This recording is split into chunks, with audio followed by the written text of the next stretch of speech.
હાલ એક ખૂબ જ દુઃખદ સમાચાર સામે આવી રહ્યા છે। તો ડાયાબિટીસમાં તમારે તમારા આહાર પર ખાસ ધ્યાન આપવાનું હોય છે। ડાયાબિટીસના દર્દીઓએ એવી પણ કોઈ વસ્તુનું સેવન ન કરવું જોઈએ જે તેમનું બ્લડ શુગર વધારે છે।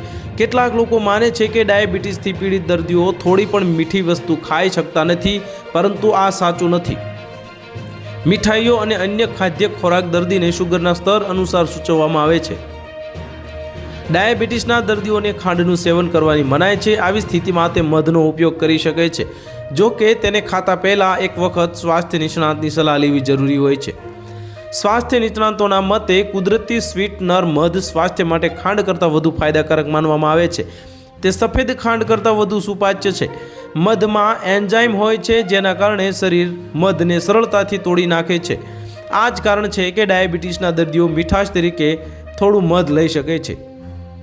સ્વાસ્થ્ય નિષ્ણાત કહે છે કે જ્યારે તમે મધ ખરીદવા જાઓ ત્યારે એ વાતનું ખાસ ધ્યાન રાખો કે મધમાં ખાંડની ચાસણી મિક્સ ન કરેલી હોય। બજારમાં ઉપલબ્ધ મધમાં ભેળસેળ હોઈ શકે છે।